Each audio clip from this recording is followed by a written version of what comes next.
on something in the last one that I'd like to embellish on a little here.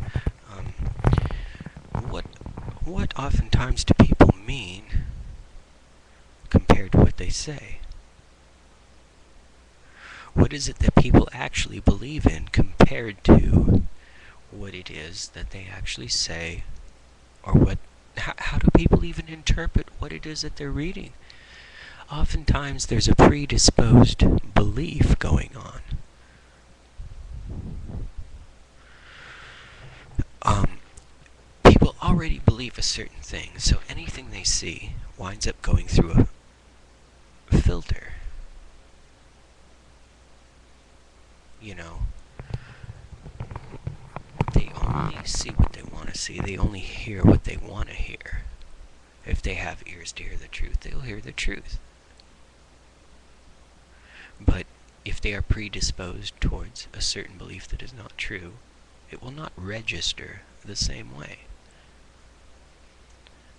Well, let's flip it upside down. Let's reverse it. You know,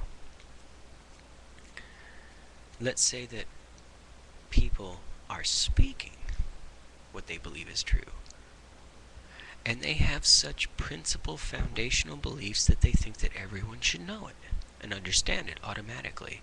And so whatever it is that they're saying, it may be intellectual or philosophical speech, it may make perfect sense, but if you found out what was really going on inside, it doesn't match up with how you hear what they're saying.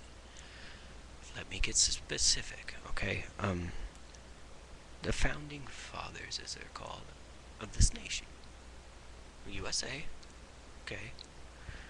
They said that they believed that there were truths that were self-evident.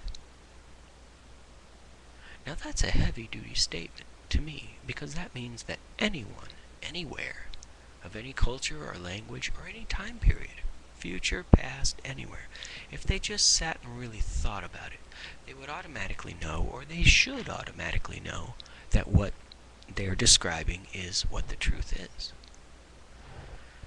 Okay. And that was that they were all men are created equal,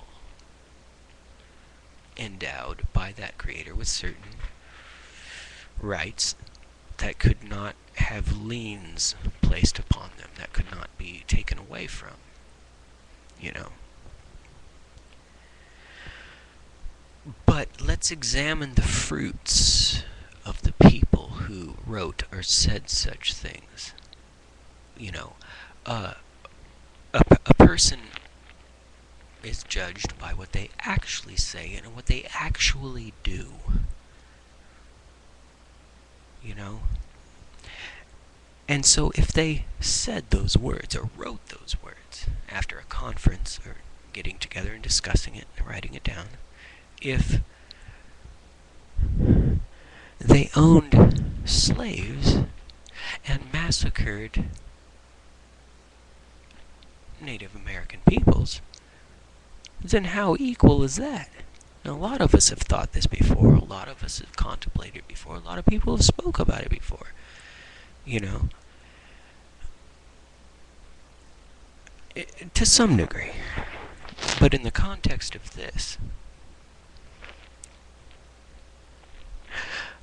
I wanted to find out how that could happen, and I read some articles from some people who had researched some things. You know, once again, I'm being vague, but there were quotes from back then, writings and notes that people made, and about people's what they said, and notes that they themselves wrote in journals and stuff like that, that the African peoples and the Native American peoples were not considered people at all, actually. They were higher animals, to quote, according to these same people who said that all men are created equal. And of course women aren't included in that, and you could go on and on, different beliefs, different religions, different cultures. You could be as white and as Protestant as them, but if you weren't that very version that they were, then you weren't accepted either and stuff, you know. So when it comes down to it, what were they talking about?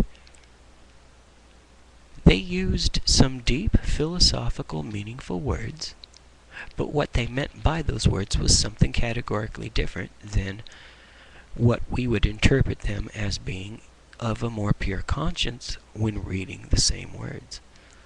Okay, so let's flip the whole thing upside down. What if people of that kind of spiritual consciousness wrote certain words in letters and sent them to people and stuff? Or wrote how they felt or how they believed and stuff like that down somewhere. If long later someone read those things and they were of a different understanding or mind or belief, would they understand what they were reading according to how it was written? Or would they understand those things that they were reading according to how they already predisposed truth to be? They'll see everything they read according to how they already understand things. If something doesn't compute, it gets rejected automatically and redefined and restructured according to the perception of the person who's the reading. It's sort of like that saying, beauty is in the eye of the beholder. Well, truth is in the understanding of the opened to it, you know, and even if truth is written, someone will get a lie out of it if they're already predisposed to a lie, you know. And if something is a lie, someone will get truth out of it if they are already predisposed to believe that that lie is the truth. We're talking about some heavy stuff here, you know. And so anything that's read, even of actual scripture, could be read, twisted unto the preconceived notions of the person reading it, you know.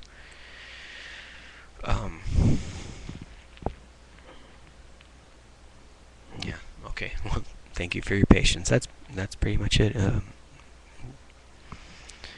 Thank you.